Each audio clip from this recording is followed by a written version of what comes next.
I've seen many videos of people making their own starter Pokemon and thought I'd do it too. I'm sure I've made my own fake Mon starters before, though those designs are lost somewhere among all my other old childhood drawings. I don't remember any of the designs I did back then either. I wanted to try doing my own starter Pokemon as well. And instead of just picking some animals that I like and some random theme, I decided to take a more personal route with these by having them be based on my home state of Pennsylvania. There are already some United States-based Pokemon regions, those being Gen 5's Unova, which is primarily based on New York City and not New York as a whole, and Gen 7's Alola, which is based on Hawaii. For my Pennsylvania-based starters, I wasn't sure what animals to choose because there's just a lot of animals that are common here that you can find in a lot of other places, like rabbits. There are rabbits everywhere. And of course, we already have a rabbit starter in the official one, so I didn't want to do another rabbit. There's other things here that I'm sure are common in other states in the Northeast, like deer and robins, so I didn't want to pick any of those. Just they're too common and don't feel very stick out as Pennsylvania. There is one domesticated animal that did stick out to me pretty much instantly, and that is horses, because our flag actually has 2 horses on it. It's one of the boring blue background state seal kind of flags, but I mean, it's got horses on it, which is unique, I guess. What other flag in the US has horses on it? I don't know. The 2 horses on the flag made me think of Amish, as we do have a sizable Amish population. They're also called Pennsylvania Dutch, even though they're not from the Netherlands originally. They were originally from Germany. And Dutch is just, people I think misheard Deutsch. Or Deutsch. I can't say it right, but the German word for German. It has been a while since I have seen a horse and buggy. I don't really live in the area where you would see those that often, because they are more in the Lancaster County area, which is where my mom grew up. A side note is that Pennsylvania's Lancaster is pronounced differently than Lancaster in California. It is Lancaster. Something you might not know is Pennsylvania is one of 4 states which are a Commonwealth. The others are Kentucky, Virginia, and Massachusetts. Anyway, enough of that. The first starter animal I chose was the horse, as I said, and this is going to be the grass-type starter. This one is primarily based on the agriculture of Pennsylvania, as well as the Amish community, which will be more evident in the evolutions of it. Now, the animal I chose for the fire starter is a bit more out there, and it's not something you would really think of as related to Pennsylvania, but I do have a good reason for it. And the animal I chose is a canary, and this is because of their use in coal mines. And Pennsylvania is big on coal. It's one of our main natural resources that we're most known for. And canaries aren't even used in coal mines anymore, at least that I know of, but they used to be used in coal mines to detect if there were like poisonous gases in the air, like carbon monoxide, because the birds would end up breathing more frequently and be affected quicker by poisonous gases in the air. And if the birds passed out or died in worst case, then the miners would know that, hey, it's not safe, we need to get out of here, and then they'd evacuate. Coal is one of the most abundant natural resources in Pennsylvania, and many people have ancestors who were coal miners, including myself, just a few generations back. The Firestarter isn't only going to represent coal, though. Its line is going to represent natural resources in Pennsylvania as a whole, and it will eventually become part steel type, because we're also big on like iron and steel production. Now, the water starter, that one was the most difficult to decide an animal for. Again, I said I did think of something like rabbit or deer. Of course, there's already a rabbit starter. Deer would be interesting, and I did think about it, but I ultimately decided to not do deer because it's too similar of like a body type to a horse in my opinion, and I didn't want those starters to look too similar in body, so I ended up opting for something dissimilar to that. I I ended up asking my mom what animal she thought I could do for a last starter animal for Pennsylvania. And she ended up saying the groundhog. Now, that is an option I didn't really consider, but I do like that. I usually prefer that kind of thing for like a regional rodent / vermin, but I just need starters, so we're going with starter for the groundhog instead of the vermin. And since Pennsylvania does have beavers, I've never seen a beaver, but I had to make sure we had beavers, and I assume they're in like the Susquehanna or something, or the other lake. The Susquehanna is not a lake, it's a river, but there's a lake to the north. I forget which one it is, but I assume there are beavers there. Or it has to be Lake Erie because it's Erie County. So Lake Erie have beavers. I decided to have it be a groundhog that would evolve and become a beaver. And I know groundhogs aren't really swimmers. They don't really swim like at all, and they don't really like water. But it doesn't really matter because it's Pokemon. It can do whatever. The reason why groundhogs are more like a Pennsylvania thing is because of Punxsutawney Phil. Okay, he comes out of his burrow every year on February 2nd, and whether he sees his shadow or not will determine whether we have 6 more weeks of winter-like weather or an earlier spring. And if he sees a shadow, that's winter weather, and if he doesn't see his shadow, then it's more spring-like weather earlier. Okay. The Water Starters theme is history, which is something I'm going to show more in the evolutions, because there's not really much you can do with the first stage, because they still need to be simple, have not many colors, because it's a starter.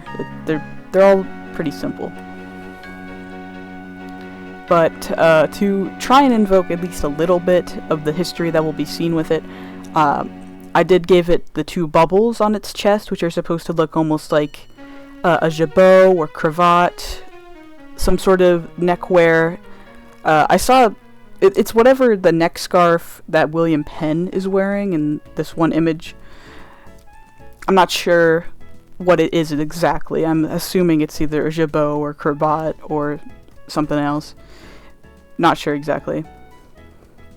And if you don't know who William Penn is, he is the founder of Pennsylvania and is partially where the name comes from. Technically it's named after his father, because there's like a suggestion from the king to name it Pennsylvania, which means Penn's Woods.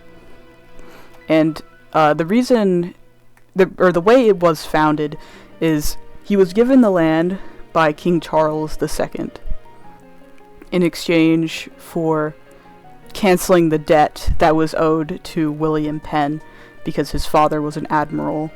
Yeah, the reason why William Penn went to the king to get land, or a charter for land, was because he was a Quaker, which was a religious minority that was persecuted by the Catholics and Protestants in England.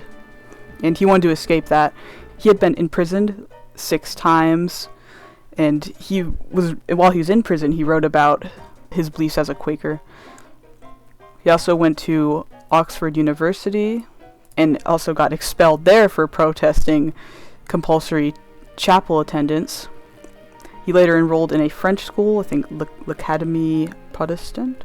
I don't know how to pronounce French, I'm sorry. The most respected French Protestant university. I'm quoting this directly from my source that I will link in the description and put on the screen. Located in Saumur, and with Christian humanist Moise Amiraut, who supported religious toleration. And he also studied law at Lincoln's Inn in London, and he learned the common law basis for civil liberties and gained some experience with courtroom strategy. Again, according to this source, I will link in the description and put on the screen. At the time, and still to the present, Quakers are a Protestant sect, and they emphasize a direct relationship with God. An individual's conscience, not the Bible, was the ultimate authority on morals. Quakers didn't have a clergy or churches. Rather, they held meetings where participants meditated silently and spoke up when the spirit moved them. They favored plain dress and a simple life rather than aristocratic affectation. William Penn actually also was kind of ahead of his time in more than a few regards. Obviously, religious tolerance, and also he wanted women to have equal rights to men. So, of course, this is still, we're talking like, what, 1600s? No, not 1600s. 1700s. No, actually it would be 1600s into 1700s. Yeah, 1600s into 1700s time. So he did own slaves despite being big on civil liberties. So I don't know how you can have slaves and be big on civil liberties. Okay. Yeah. Penn originally wanted England to become a tolerant place, but he did give up on this because, again, time and time again, he was getting imprisoned, expelled from school, and yeah, he just couldn't get things to go his way.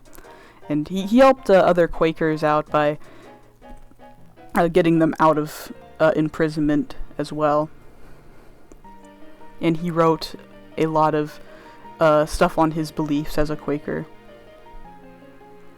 So he founded Pennsylvania as a sanctuary for Quakers and other persecuted religious groups, which included like Jewish people and Huguenots and all the other ones.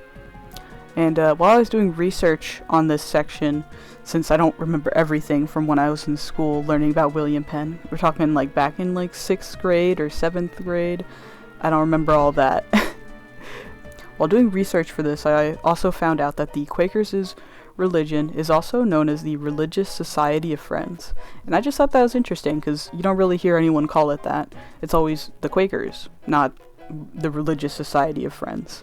So if you didn't know, there you go. Okay, now that I've finished the history talk, we're going to go on to the final designs. First off, we have Equite from Equidae and Wheat. The Wheat main Pokemon, height of 2 feet or 0.6 meters, and a weight of 60 pounds or 27.2 kilograms. Equite are often kept by farmers. Their mane and tail are made of wheat. This is harvested at each routine trim. My biggest worry with this design was it making it too generic, and I kind of fear it does look too generic. I tried to give it a more serious personality. Yeah, I hope this design doesn't come off as too generic. I did try to avoid that. I wanted to give it a bit more personality, so I made the eye look more serious, and when I was coloring this one, I did have trouble with the colors.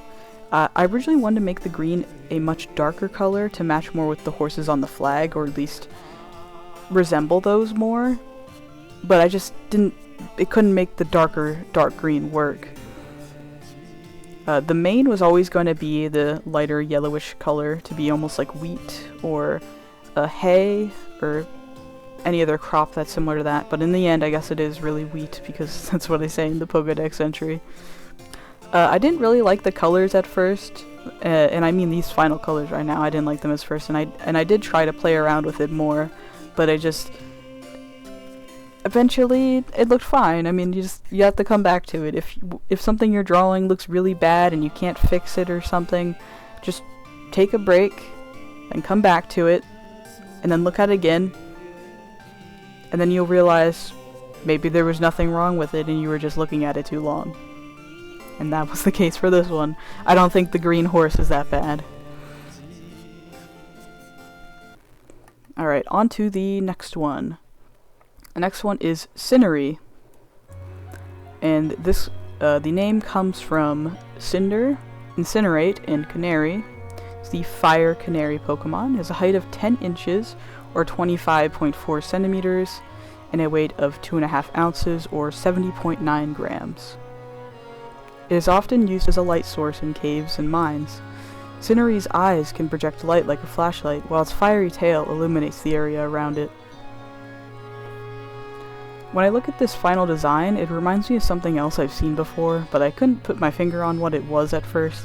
I think it's reminding me of chocobos. I don't remember what game those are even from, because I actually have never played the game they're from. I just know them from that one Minecraft mod with the animal bikes, because I think they had chocobos in that. The darker body color I put on this one is not because the body really is that dark, but it's because it rolls around in coal, and that coal helps keep the flame of its tail bright and in good health. For this one, I also decided to give it a darker sclera, and also gave it pupils that are a lighter color instead of making them black or a dark color like you would normally see. This is due to me wanting to emphasize how bright the eyes are. These eyes will be projecting light out of them at some points, because it's like a flashlight. And then we're on to the last one. And this one is Marpunks from Marmota in Punxsutawney. This is the land beaver Pokemon. It has a height of 1 foot, 6 inches, or 0.45 meters, and a weight of 10 pounds, or 4.5 kilograms. It spends half of its time on land and half in the water. The number of bubbles on its chest signifies its age. Marpunks is born without bubbles on its chest. Once it has 2 bubbles, then it is close to evolution. Now, this one is called the land beaver Pokemon for 2 reasons. Because land beaver is actually another term for like a groundhog, because there's a bunch of different names for them. And, I mean, land beaver is just perfect, because it does eventually become an actual beaver. Anyway, this was the hardest one for me to create, because I didn't have any ideas when I was starting out, as I said earlier. I'm not really 100% sure where I'm going with the evolutions, but I would like it to be more beaver-like when it evolves, and have it be inspired by history. The colors were easy, it was just a few different shades of blue, and it looks pretty good, I think. Eye color is just like a brownish, orangish color, to almost be like a complementary color. And of course the bubbles and pattern by the neck are supposed to evoke a cravat or jabot, or other type of neckwear. I do wish the bubbles would have turned out better in how I drew them, but I'm not really used to drawing or shading bubbles, so it doesn't look exactly right, but I mean, you can tell it's a bubble, or at least I hope you can tell they're bubbles. Those are my Pennsylvania-based starters. Which one would you choose? My favorite, personally, is Cinery for now. I still have some evolutions to design, so we'll see how those turn out. Thanks for watching. Have a good day.